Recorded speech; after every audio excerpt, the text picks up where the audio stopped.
A big movie like Avengers Infinity War went through massive changes when they were developing it. There are dozens of deleted scenes and sequences they shot, a scrapped 45-minute opener, alternative designs for Thanos, flashbacks for his backstory, and more battles that didn't make the final cut, and the original ending for Infinity War. There are a ton of scrapped ideas that the Russo Brothers couldn't fit into this movie or decided to change, and I'm going to break them all down. This is going to be a great video. Put it on the TV, get some chocolate milk, sit back and relax. I really hope you enjoy and learn something new, and let's dive into it.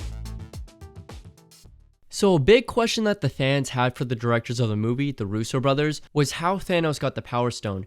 Because at the start of the movie, on the Asgardian ship, we can see that Thanos arrived with the Power Stone already inside the gauntlet. And most people remember that we last saw the Power Stone in the first Guardians of the Galaxy, where it was being stored on Xandar with the Nova Corps. Originally, they planned to show how Thanos got the stone, and they were going to include a 45-minute long battle sequence on the planet of Xandar. And this was going to make Infinity War a much longer movie than it already was, as we were going to see a long battle taking place between the Nova Corps and Thanos' army. And also helping in this battle would have been the Guardians of the Galaxy coming back to Xandar to try to save them, just like they did in their first movie. And aside from this just being another giant battle that we didn't see in the movie, they were also going to use this sequence to set up another large Marvel character that they had plans for at the time. We also have some concept art that gives us a glimpse into this deleted section of the movie, showing us that there was at one point going to be a rematch battle between Drax and Thanos. And this would have been an exciting battle to see because of the vendetta that Drax had against Thanos, because Thanos is the one who ordered Ronan the Accuser to attack Drax's home planet,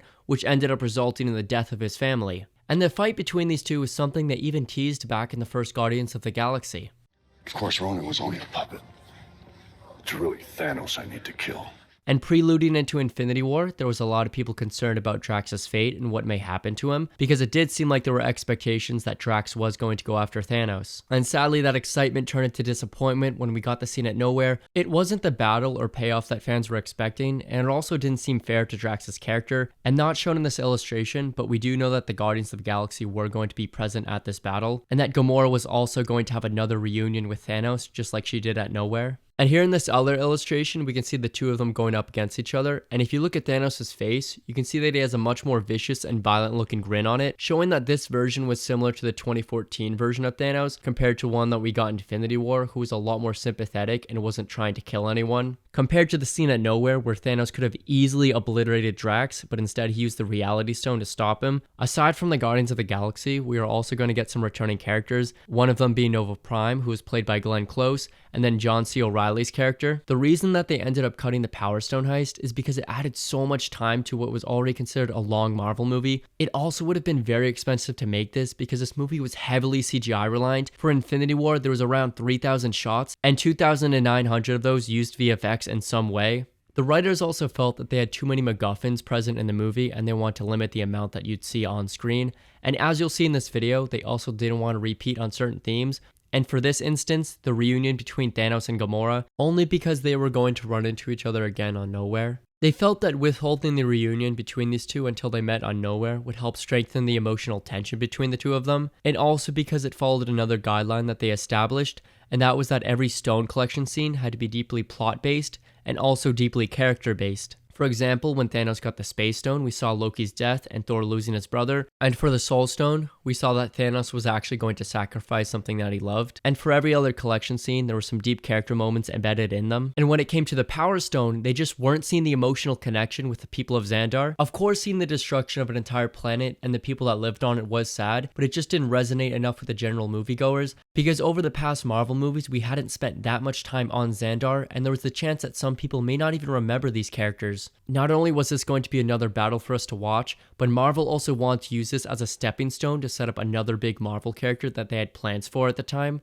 that character being Nova, who they wanted to introduce by showing that there was a surviving member of the Nova Corps after Xandar got destroyed, and that Nova Corps officer being Richard Rider, who is Nova in the comics, where Richard Rider would hear a voice in his head telling him to go to Earth, and this was coming from the Xandarian world mind, which was the voice of Glenn Close's Nova Prime character, and it would end the sequence by showing Richard Rider going off on a journey to Earth. The writers realized that this wasn't a good idea because they weren't prioritizing the main story of Infinity War, and they were instead trying to set up future Marvel characters, They also didn't want to accidentally set expectations that Nova was going to show up in Avengers Endgame, because keep in mind they also had to introduce Captain Marvel, who is a different character but does share similar abilities. And this also did end up working in Marvel's favor, because still to this day, Nova is nowhere to be seen, as they've been going through a lot of issues trying to get this character on the ground. Now there's also a little bit of confusion on if they actually ever filmed any of these scenes and that it exists somewhere in the Marvel archives, and the reason why there's some people who think that it exists is because of Jim Starlin, who's the creator of Thanos and the Infinity Gauntlet series,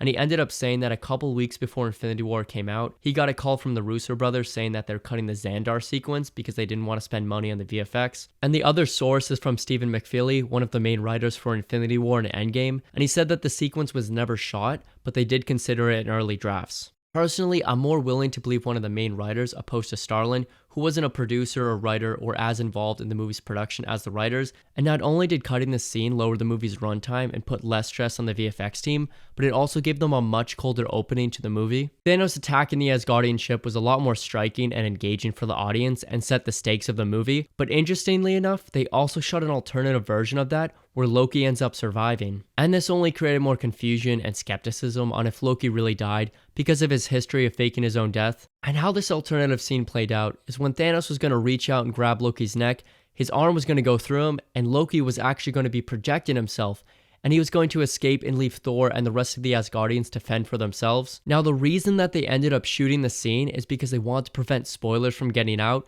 especially from certain people on the cast and crew of the movie, because the Russo brothers wanted Loki's death to be a huge surprise and opener to the movie, showing that there were stakes and that the characters we had seen on screen for the past 10 years could die and weren't invincible. Another sequence that went through many iterations was the battle between Iron Man, Doctor Strange, and Ebony Maw on the Q ship. They originally had plans for a much longer battle taking place between the two of them on the Q ship, and Iron Man and Doctor Strange actually swapping powers, giving us a new Iron Man suit called the Iron Mage. You may have actually seen some of the concept art that they made for this scene, as it's been a very popular scrapped idea that they sadly cut. This is probably one of the most disappointing cut scenes that they removed from Infinity War. And the more you hear about this, the more you realized how we were robbed. This deleted idea ended up getting so popular that it became a grail in the Marvel community, that even years after this movie came out, they ended up releasing toys centered around this deleted sequence. The scene was going to play on from when Iron Man aborted the Q ship and he's looking at the inside and the engines. And as the ship took off and they were nowhere near Earth, Tony was going to try to find a way to disable the ship's engine. And he ended up finding something that was crucial to the Q ship, and he started picking away at it. Here in this illustration, we can see him getting ready to blast this part of the Q ship, and right behind him we can see an astral projection of Doctor Strange, and he would have been telling Tony that Ebony Maw was torturing him and trying to take the time stone, and that he needed to rescue him. And here's another deleted scene that they didn't include, where here in the background we can see Doctor Strange on the ground where he still has the time stone wrapped around his neck, where we can see that Ebony Maw is having a video call with Thanos, possibly updating him about his capture of the time stone and how it was still attached to Doctor Strange's neck. Something that we do here in the film is how Thanos would have judged him if it was still attached to him when he arrived on Titan, so maybe Thanos could have been quite threatening during this video call to him. And while all of this was going on, Tony was still trying to dismantle the Q ship from the inside, and one of the artists did share that Tony's suit was going to be temporarily damaged and he wasn't able to fly, and it likely had something to do with him blasting that energy part, because we can see in that image he does seem to be floating at that time.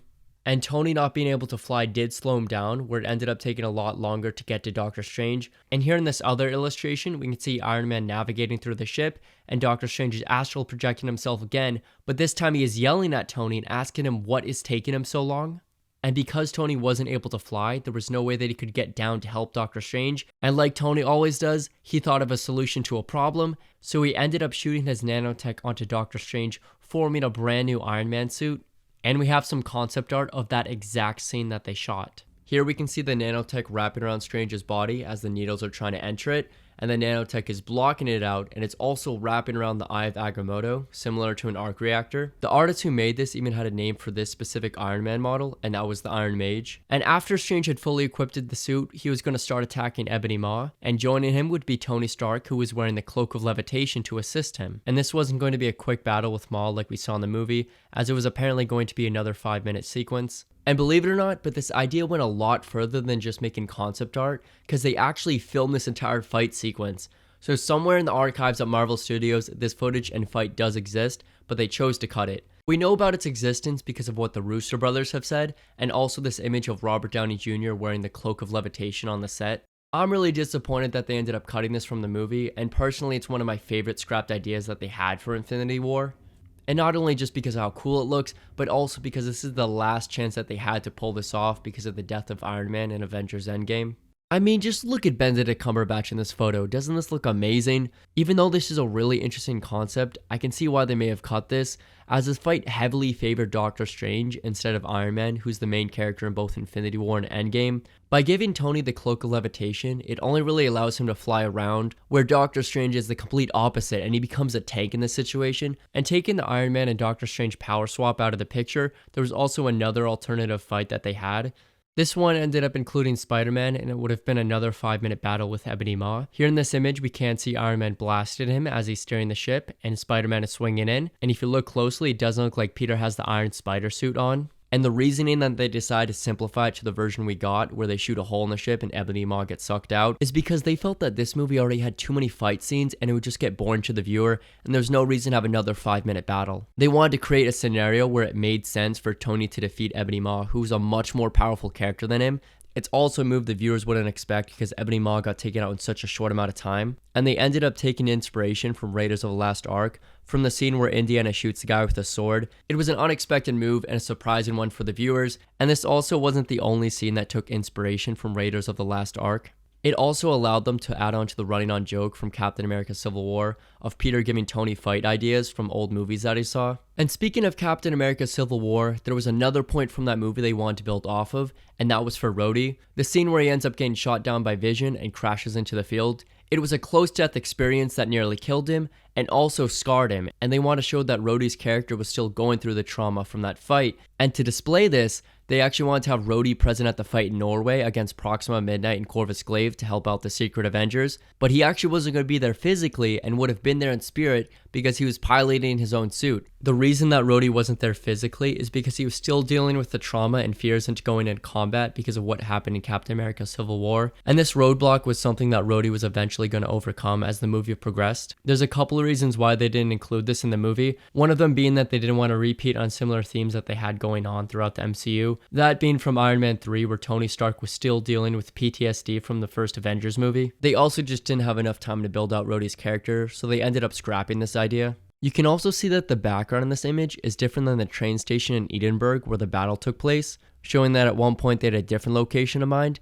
And then also right behind him we can see a Hulkbuster, and this would have been operated by Bruce Banner. Withholding these two characters' appearances until a later point in the movie did allow them to have more character moments, such as the virtual encounter between Thaddeus Ross and Steve Rogers to reiterate that Steve was a fugitive, and especially the reunion between Black Widow and Bruce Banner. They also had different plans for Thor's character and what journey he was going to go on before he went up against Thanos. One journey that would have been a lot more epic and triumphant compared to the version that we got, because instead of going to Nidavellir to make Stormbreaker, they were going to go to another planet to find it, and while they were on that planet, there was going to be a giant beast that the three of them were going to have to go up against. They juggled around what type of beast would be guarding the axe, the most notable one being a giant snake, also known as Jormungandr, which was taken from the comics and also inspired by Norse mythology. And this wasn't going to be a short sequence, as the three of them were going to travel to Jormungandr.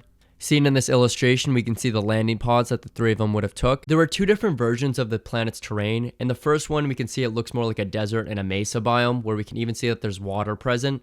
And then in the second one, the whole planet is decaying and eradicated of all life, where there's even these giant holes in the terrain caused by the giant snake. Here in this image, we can see the three of them exploring it, where there seems to be some remains of civilization. And then also in the top left, we can see that the sun is bleeding into the planet's atmosphere, causing these meteors to come in and crash to the planet, damaging the surface even more. But as soon as they would travel into the caves, the real quest would begin. The Russo Brothers shared that it took them a while to figure out Thor's character arc in this movie and where they wanted to send him. The general premise among these different versions is that they're going to travel to this planet, and when they get there, they're going to go inside of the cave. And when they got there, there's going to be a giant creature that was almost the size of the entire cave, and that the three of them were going to have a huge scrimmage with all these different tentacles and arms. Here in this illustration, we can see the three of them fighting, and Thor seems to be using Mjolnir in this battle, showing just how early they developed these ideas, because of course Mjolnir got destroyed in Thor Ragnarok. And you can truly just see the scale of this creature as it's fully taking up the entire cave where they have to fight all these different tentacles that have these mouths. The first design lines up with what we saw in the other illustration, where it's this long creature with all these scales and teeth. And then to make it more clear that this creature was a snake, they had an iteration that had 6 eyes on it. And then in the second one, it looks like they took the same design,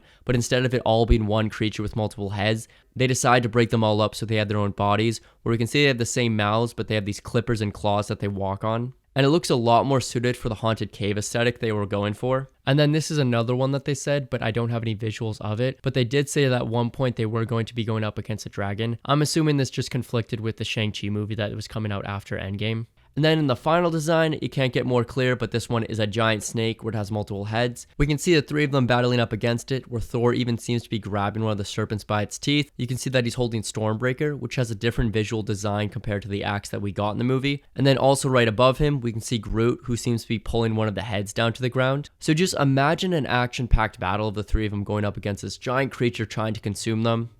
I remember hearing about this from the Russo Brothers a couple months after Infinity War came out, and I was really disappointed that they ended up cutting this, but as time has gone on, I really just understood that this probably was the best decision for the movie. While it would have been cool to see what this giant snake looked like or whatever creature they would have chose and how Thor would have defeated them, it wouldn't contribute too much to the movie beyond spectacle. The reason that they ended up cutting it is because it wasn't working for Thor's character and the path that the writers were setting him down. The addition of going to Nidavellir gave the writers an opportunity to explore Thor's character by including a lot of deep moments that showed us how he was doing and basically holding on by a thread. Because given all the recent loss he had experienced, from losing his mother to his father, his hammer, his home, his best friend, and his own brother just a couple hours before, we already knew that Thor was a god, and that would have been demonstrated in this glorious battle, but this helped remind us that he was a person dealing with an enormous amount of loss. After Thor takes the gamble to risk his life and forge Stormbreaker, he earns his way back into the fight and gets to go up against Thanos, and he makes the selfish decision to aim for his chest and not the head, just so he can say his line out of revenge, only for Thanos to snap away half of all life because of this one mistake, leading to the state that we see Thor in Avengers Endgame, where he's haunted by guilt and depression. And this sequence helped emphasize how Thanos was a villain, because for no reason after he got the Infinity Gauntlet, he decided to slaughter the rest of the dwarves and even take Idri's hands, tendencies that Thanos would rarely acknowledge or pivot to his moral philosophy and trying to help the universe, where they wanted to make it clear that Thanos wasn't an anti-hero or a philosopher, and that he was a brutal, barbaric maniac. By removing this giant battle, it helped improve the movie's pacing and allowed them to hold off on the fighting for Thor. And of course, one of the highlights of the movie was Thor's grand entrance to Wakanda.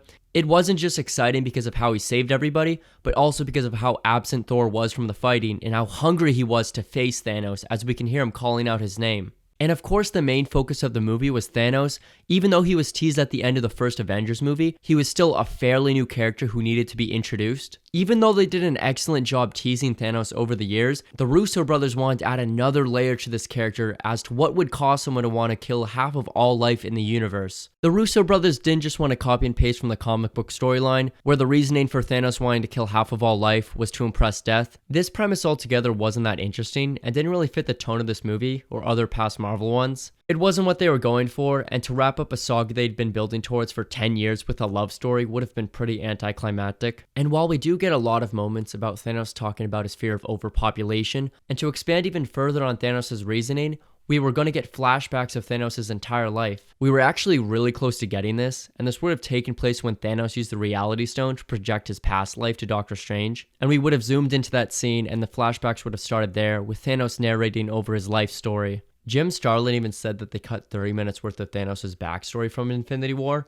and that they were planning to do a director's cut that would have included these, which doesn't seem to be true 8 years later, as we haven't seen this footage at all. None of the scenes were actually filmed, and it seems like there's just the possibility that they were going to film them, or he was under the impression that they were going to get the money to, but Disney and Marvel typically don't do director's cuts for their movies. We don't have any dialogue or direct scenes that they're going to film, but we have a general premise on what was going to take place. In the comics, Thanos was born with a birth defect, causing him to look different and have the purple appearance and a weird chin. Whereas in this concept art, it looks like Thanos' family was going to look quite similar to him compared to the other Eternals on that planet. As seen in the Eternals movie, the rest of them do look similar to humans, and in this other piece of concept art showing some of the people on Titan walking around, we do know that Thanos and the rest of his family would have some different DNA genes. And here in this image, these were actually meant to be Thanos' ancestors, We don't know too much about them as characters, but by looking closely you can see some similarities to Thanos' build. And they were going to give Thanos a proper backstory, starting all the way from his birth, and we were going to get to know his family, his relatives, and how he became the person that he was in Infinity War. And aside from getting to know Thanos in his youth and also seeing his family, we were also going to see what eventually led to the destruction of Titan, that being that they're facing the threat of overpopulation and having limited resources, which is something that Thanos recognized, and he proposed a solution to the Council of Titan. Seen here in this image, we can see Thanos standing at a stadium next to a fellow Titan, and the stands are filled with people, and this is meant to be taking place when Titan was at its peak. And this scene in particular is when Thanos was going to bring up his grand plan, that of course being that they should take out half of the population at random. And what Thanos thought was a revolutionary idea was egregious to the people of Titan, and the council ended up banishing him. We are then going to get some flashbacks of Thanos in exile, and him eventually watching the destruction of Titan, leading to him thinking that he was correct and that they should have listened to him and eliminated half the population, which sent Thanos on a quest to go from planet to planet and conquer and eliminate half of its population, where he believed he was helping those planets unlike he was able to do for his homeland on Titan. The reason that they weren't able to include this in the movie, as you could probably guess, is because of budgeting and money. Adding another 30 minutes into the movie would have disrupted its pacing, especially where the scene would have been located, because the battle on Titan takes place immediately after Thor's entrance to Wakanda. But also another reason why they never ended up filming this is because that they felt like it was too similar to what happened in Man of Steel, because in that movie we do see General Zod, who wanted to save his planet and was willing to do anything. Another thing to keep in mind, but Marvel also had plans for the Eternals franchise a couple years after Endgame.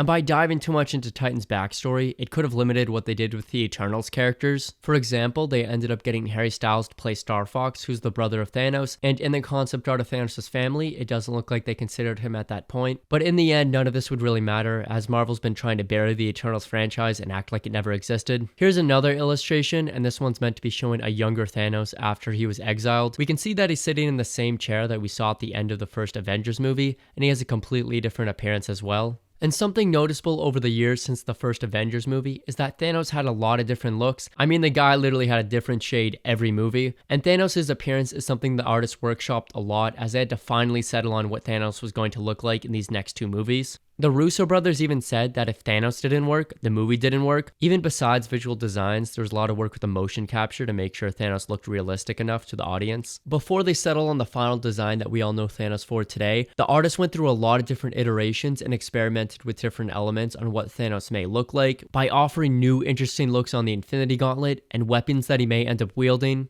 A lot of these designs are vastly different from the versions that we got, where some of them make Thanos look a lot more intimidating than he was in the movie, while others give a glimpse into a completely different Thanos that is unrecognizable compared to the one that we're familiar with. It really just goes to show how they want to properly reinvent Thanos and make sure that he worked on the big screen, and I don't think it's an overstatement to say that these are the most important illustrations, as they completely shape the entire movie. It's difficult to imagine the Thanos that we know in these movies having a different makeover, and when looking at some of these early draft ideas, it can look a little goofy in comparison, but that is a part of the creative process, as they have to go through a lot of iterations until they even get somewhere. Before I started working on this video, I couldn't tell you what Thanos' regular ears looked like, but compared to the version that we know now, it makes Thanos look more like an elf rather than the mad titan that he is. One element that was very prominent in the early designs was Thanos' armor, and even in his past appearances we saw that he was always wearing armor and a helmet, but this is something that they ended up removing because once Thanos ended up getting 2 Infinity Stones, he no longer needed them. This version right here shows us another look at Thanos' armor and also the Infinity Gauntlet, where we can see that it's actually emitting this blue glow and mist into the air. It looks like one of the early ideas was that the entire gauntlet was going to light up when the stones were being used. This would have made it a little bit more difficult to tell what stone Thanos was using, because they made it quite clear in the movie. And then in this version here, we can see what it looks like when the gauntlet isn't glowing, and also what Thanos looks like without his armor, where we can see that his head actually has some tattoos. He also has these devilish red eyes compared to the blue ones that we know him for now. And the Infinity Gauntlet here is not gold. I'm not sure if this was done to differentiate it from Thanos' armor, but this version of Thanos is shirtless, so clearly we missed out on something. I do like this approach with the Black Infinity Gauntlet because the stones really stand out in contrast, but I do think the original golden one that they'd been teasing since the second Avengers movie was just too iconic to change. There were also some talks about giving Thanos a weapon to use in the movie. Some of the early ideas featured him holding a butchering axe, and then there's also the helicopter sword that they later gave him in Endgame. And the reasoning for why he didn't have a weapon in Infinity War is kind of similar to why they got rid of the armor, and that's because the stones were so powerful that Thanos didn't need a secondary weapon because the Infinity Gauntlet was the most powerful weapon in the universe. It would have been like giving Aquaman some snorkeling gear. He didn't need it, and it was just dead weight. They ended up going for a lot more sympathetic and appealing Thanos compared to the Warlord Spartan design that they had in the drafts, while also implementing some aesthetics of a philosopher who was practicing his own ideas. That pretty much concludes part 1, and in the next part, I'm going to go over the longer, more epic battle between Doctor Strange and Thanos we almost got, along with other changes they almost made to later events in the movie, and how the snap almost didn't happen. Make sure to subscribe so you don't miss that when I upload it. Thank you for watching, everybody, and take care.